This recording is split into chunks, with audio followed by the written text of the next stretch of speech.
Le gouvernement grec suspecte une origine criminelle aux incendies de lundi. Le gouvernement grec a annoncé jeudi soir avoir saisi la justice d'un « élément sérieux » pouvant indiquer que l'incendie qui a fait plus de 80 morts lundi à l'est d'Athènes était d'origine criminelle. Un élément sérieux nous a conduit à ouvrir une enquête après l'incendie de Mathie, a annoncé lors d'une conférence de presse le ministre adjoint à la protection du citoyen, Nikos Toskas. Pour un autre incendie, violent mais qui n'a pas fait de victimes à Kineta, du côté ouest de l'Attique, M. Kostas a parlé aussi de « sérieux éléments » évoquant un incendie volontaire. Toskas, qui était en compagnie du responsable des pompiers et du porte-parole du gouvernement, Dimitris Tsanakopoulos, a mentionné aussi des témoignages, sans en dire plus.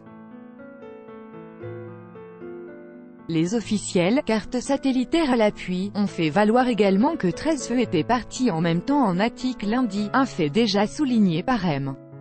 Tsanakopoulos au lendemain du drame. Le gouvernement semble ainsi décidé à parer aux critiques qui commencent sur la gestion du drame par les autorités. Tsanakopoulos a assuré que l'évacuation de Mathie n'était pas possible car le phénomène a duré à peine 1h30, sur fond de vent, les plus forts enregistrés ces 8 dernières années, à environ 120 km/h. Dans l'après-midi, le ministre de la Défense Panos Kamenos a fait face à Mathie à la colère des riverains. « Vous nous avez laissés à la merci du Dieu.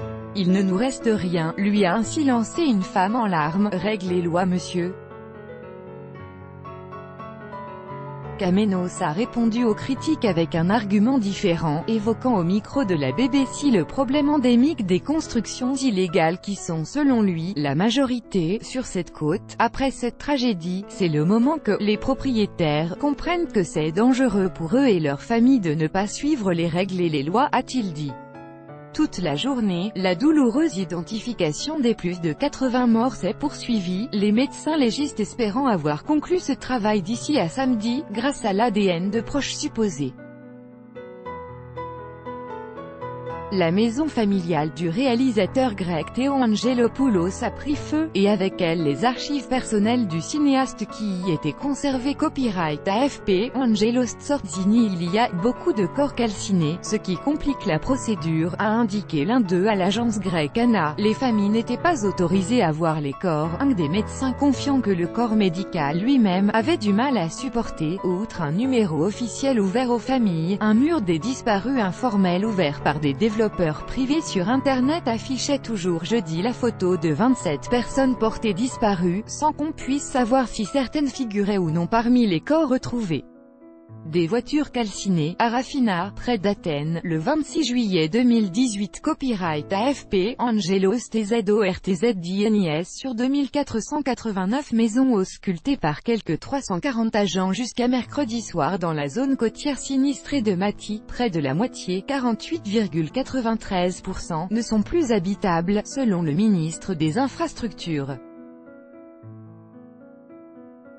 La veuve du cinéaste grec Theo Angelopoulos, Palme d'Or à Cannes en 1998, a indiqué que les archives personnelles de son mari étaient parties en fumée dans la destruction de la maison familiale. Nous sommes grecs, les feux de forêt les plus meurtriers dans le monde. Copyright AFP, Alain Baumnel. Un puissant mouvement de solidarité s'est mis en place depuis lundi.